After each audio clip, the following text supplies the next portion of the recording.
listening. It's the night before. My name's Nick Majerison. Hello.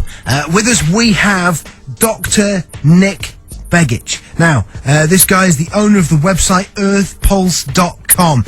He's a researcher who's been looking into all sorts of things, but largely technology, mind and brain enhancing technologies, mind control technologies. Listen, let's get him on the show. We've got some incredible stuff to cover here. Dr. Nick Begich, thanks for joining us. Hey, thanks for having me. It's good to be with you in the UK today. One of the things that's been mentioned in the past to us is something called HAARP, and it's spelled H-A-A-R-P. Lots of people have got lots of theories about what it is. What's your take on it? You know, I was very well acquainted with the inventor, Dr. Bernard Eastland, up until his death late in December last year. And he had invented a device that was essentially would focus radio frequency energy, concentrate it through an array or a field of antennas. By analogy, in a similar way to what a laser does with light, HAARP does with radio frequency energy. Focuses it, and then by manipulating that energy in various ways, it can couple with the environment with an area called the ionosphere, which exists about 30 kilometers, begins about 30, 40 kilometers above the Earth's surface, extends out several 100 kilometers from there, and be able to manipulate that area as well as the magnetic field lines that surround the Earth for specific weapons applications. Think about it as like a primer on a bullet. You know, it's the small amount of energy that's controlled in a very directed way that then couples with Earth's natural energy fields and is able to manipulate them for specific weapons uses. So it's a weapon? Yes, ultimately it leads to weapons development, and there are some capabilities of the system as it sits right now. HAARP has the ability to do a variety of things that show up in the open literature from the military, including things like enhancing over-the-horizon radar. Then you have the ability of literally creating either a patch shield or a global shield with HAARP instruments, where you can then disrupt electronics on sophisticated craft. So an incoming, say, intercontinental ballistic missile could be literally knocked out of the sky utilizing this technology. And then, of course, there's the more exotic applications that have shown up in the literature, and something we researched pretty thoroughly. In fact, we used over 350 reference sources, primarily government and academic records.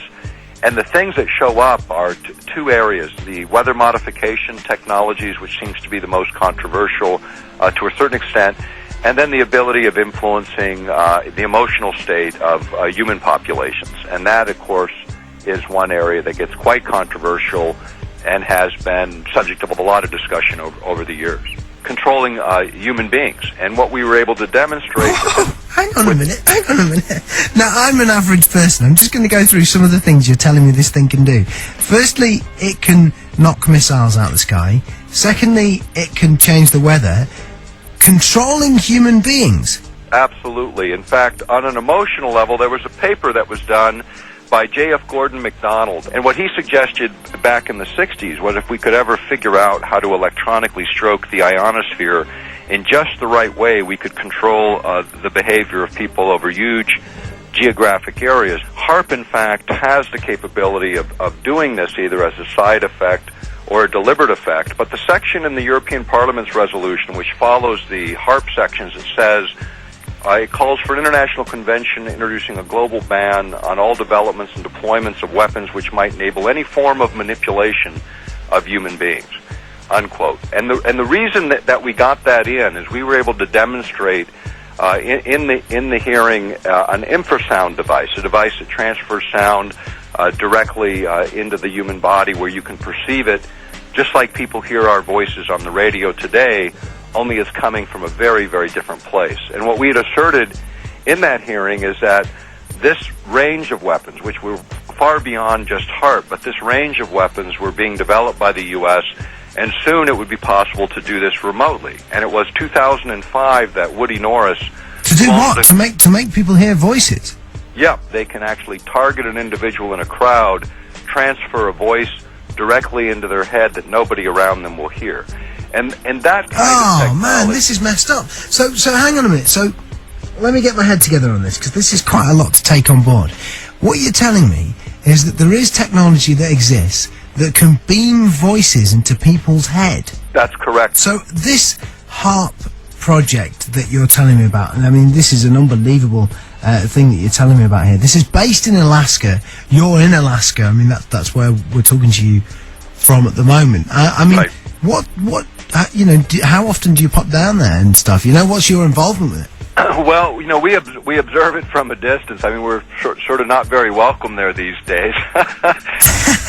I don't really know what to make of that. Nick Begich, I want to thank you for joining us. Man, so much information to take on board there. It's unbelievable. As I understand it, though, the best website to go to is the one that you've set up about this and other subjects. earthpulse.com. That's the website that you're behind. We can only ever scratch the surface on interviews, but you can carry on looking on the internet, obviously. earthpulse.com.